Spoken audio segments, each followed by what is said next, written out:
El Ministerio Apostólico de Enseñanza y Predicación Rema Internacional presenta hoy al Reverendo Fernando García Sotomayor con la proclamación de las buenas nuevas de Dios para tu vida. El mensaje de ayer, el mensaje de hoy y el mensaje para la eternidad a los que tienen hambre y sed de la palabra de Dios. Un querigma de Dios para el que oiga, el que tiene oídos para oír. Escuche el dabar del Eterno a las naciones. Ahora es el tiempo para recibir el rema del Espíritu Santo a tu espíritu. Escuchemos con fe la memra del Señor para el alma.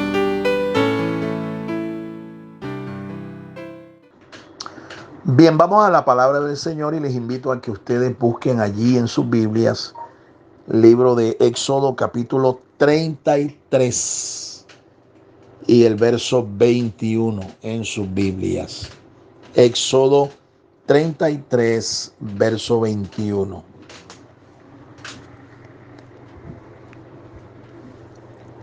Y dijo aún Jehová: He aquí un lugar junto a mí, y tú estarás sobre la peña.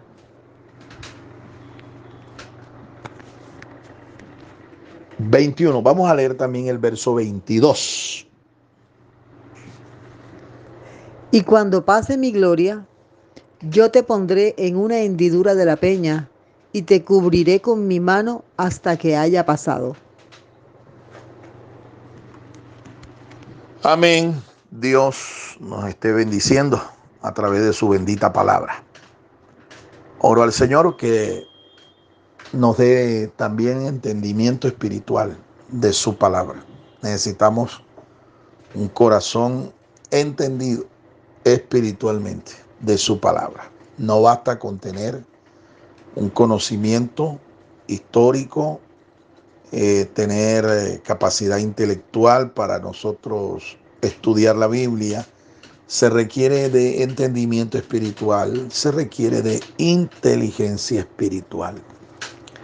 Tenemos un pasaje maravilloso en el que Moisés, en el contexto de este capítulo, se nos dice que Moisés le pide al Señor que le manifieste su gloria, su misma presencia. Este varón, Moisés, dicen las escrituras que fue un hombre que habló cara a cara con Dios. Face to face, cara a cara, rostro a rostro. Las escrituras nos enseñan que Dios se reveló a Moisés. Dios se revela a Moisés. Ahora, es importante que nosotros, para poder entender la palabra de Dios de una manera correcta, tenemos que aplicar las reglas de la exégesis bíblica. Esto no es solamente orar y pedirle a Dios que el Señor me revele, que me ilumine espiritualmente. Hay que aplicar un procedimiento exegético con sus reglas y aplicar un método para interpretar. El método correcto que nosotros hemos sugerido y es el método que nosotros aplicamos, es el método histórico-gramatical. Histórico-gramatical.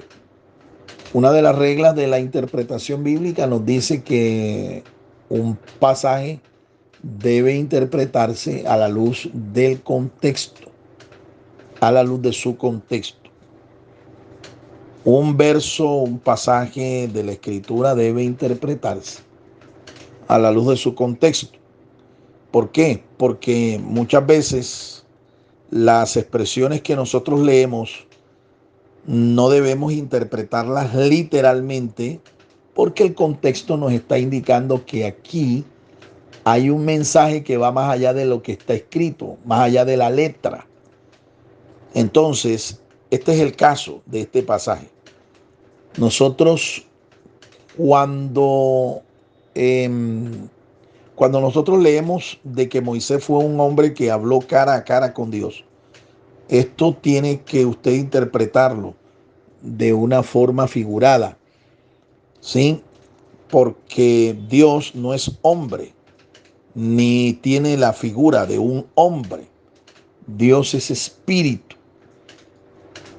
Por lo tanto, Dios no tiene cara, ni tiene manos, ni tiene boca, ni tiene pies. Estas son expresiones figuradas. Estas son expresiones retóricas. En la exégesis bíblica, este tipo de figuras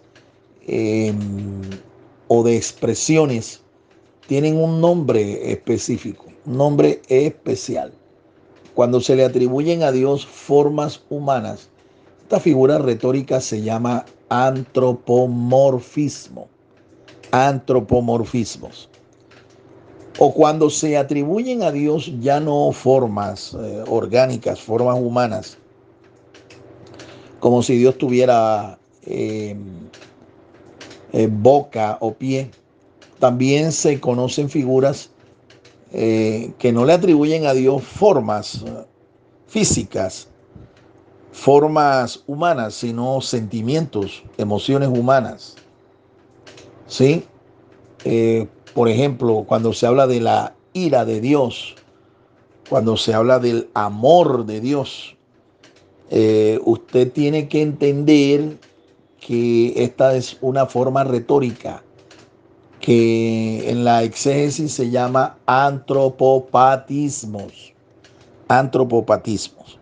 Tenemos un pasaje aquí que de igual manera usted tiene que interpretarlo figuradamente, porque cuando Moisés le pide a Dios que lo quiere ver cara a cara, que quiere ver su gloria, Dios le responde y le dice: ok, yo me voy a manifestar a ti, me voy a revelar, lo voy a hacer físicamente, pero cuando lo haga, yo te voy a colocar encima de una peña.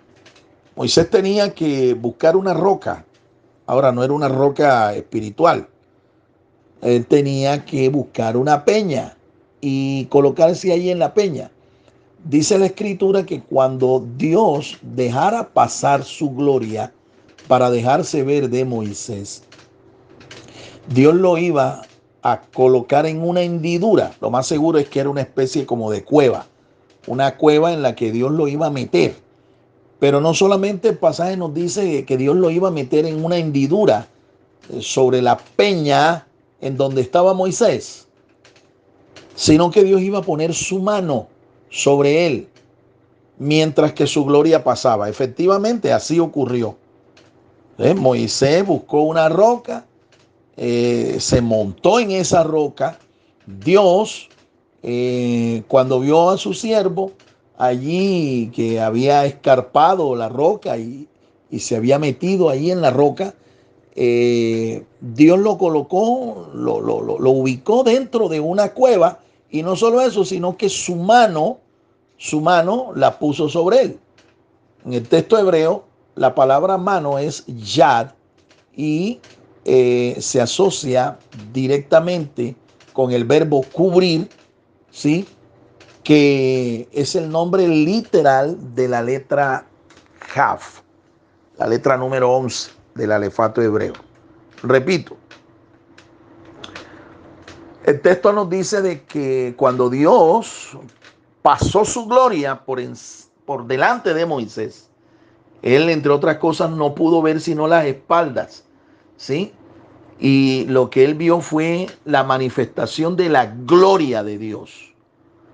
Esa manifestación de la gloria de Dios, Dios la hizo en la persona de su Hijo, nuestro Señor Jesucristo. Así que quien pasó su gloria delante de Moisés no fue Dios el Padre ni fue Dios el Espíritu, fue Dios el Hijo, nuestro Señor Jesucristo, ya que las Escrituras nos muestran que Jesucristo es la gloria de Dios, la gloria del Padre. Léase para eso Juan capítulo 1, verso 14. Ahí nos dice bien claro el apóstol Juan que nuestro Señor Jesucristo, Yeshua, el Mesías, nuestro Salvador, es la gloria del Padre. Él es la gloria de Dios el Padre. Entonces, Dios lo cubre con su mano y lo introduce en una especie de grieta, una cueva dentro de la misma roca. En otras palabras, Dios lo que hizo fue proveerle cobertura. Cobertura. La letra Kaf está asociada con el verbo cubrir. Cubrir. Y el pictograma de la letra Kaf es una palma, literal, la palma de una mano. La palma de una mano.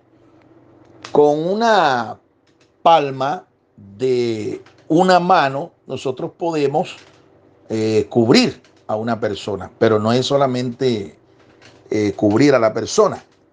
Hay tres cosas que debemos interpretar cuando hablamos de cobertura.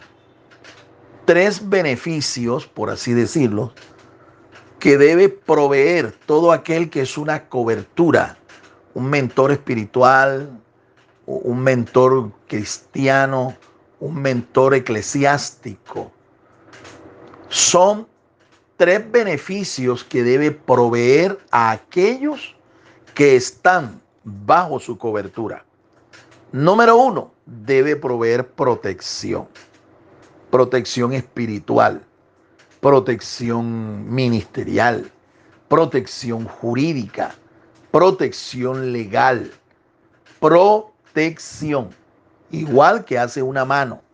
Con una mano nosotros protegemos, ¿sí? a una persona que esté a nuestro lado, que esté junto a nosotros.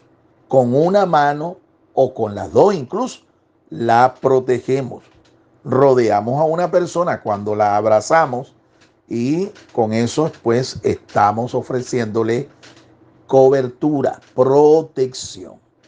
El segundo beneficio que una cobertura debe proveer es el de adiestramiento y apoyo. Adiestramiento, apoyo, ¿sí? Una cobertura me debe a mí proveer estas cosas. Apoyo moral, apoyo espiritual, en ocasiones incluso hasta apoyo financiero, ¿sí? Apoyo financiero. Pero más que todo es apoyo moral, apoyo ministerial, apoyo espiritual y adiestramiento. A mí me debe foguear, me debe entrenar mi mentor, mi cobertura. Para yo formarme como un ministro, un siervo de Dios, necesito el adiestramiento que me provee mi cobertura. Necesito estar, sí, dispuesto a ser fogueado por mi mentor espiritual, por mi cobertura espiritual. Y en tercer lugar, un mentor que es cobertura ministerial, eclesiástica o espiritual, debe proveer también dirección. Dirección. Es decir, me debe guiar. Yo debo someterme, si estoy bajo una cobertura, a la dirección que mi mentor espiritual me provea. Lo voy a decir en otras palabras. Si yo tengo una cobertura sobre mí y yo reconozco que fulano de tal o sutano es mi cobertura, es mi mentor ministerial, espiritual, yo debo recibir de esa persona dirección. Yo debo recibir de esa persona guía. Yo debo someterme a la dirección y a la guianza de esa persona, si yo la reconozco realmente como mi cobertura. Y el mentor, que es la cobertura, debe saber dirigir, debe saber guiar. Esta dirección a veces es de tipo administrativo, ¿no? Esto se refiere a cómo operar, cómo conducirme ministerialmente, cuáles son los procedimientos, cuáles son las técnicas que yo debo conocer para tomar mis decisiones en mi ministerio y cómo sujetarme, cómo cómo aprender ese reglamento, cómo aprender ese estatuto. Yo debo ser enseñado por mi mentor para yo saber cómo operar, cómo desenvolverme, ¿ve?, en mi ministerio. Estas son las 3 provisiones, estos son los 3 beneficios que yo obtengo cuando estoy bajo una cobertura. Y estas son las 3 provisiones que todo mentor espiritual, todo aquel que es una cobertura para otras personas, debe suministrar. Espero que usted se cuestione, ¿no? Usted se pregunte a sí mismo, ¿ve? ¿Cómo está usted en relación con su cobertura? ¿Cómo se encuentra usted? ¿Cómo está su relación con aquel que es su mentor espiritual, su mentor ministerial? Sí, porque la idea es que nosotros sirvamos al Señor cada vez mejor, con excelencia, ¿sí? Y en orden, en el ordenamiento de su palabra, de acuerdo al orden de Dios, a la palabra de Dios. El Ministerio Apostólico Rema Internacional pone a disposición esta predicación. Ofrecemos ministración a simposios, seminarios, campañas evangelísticas, educación globalizada sana y de carácter interdenominacional. Escríbanos a ministerioremainternacional@gmail.com o llámenos al celular 316-270-7181.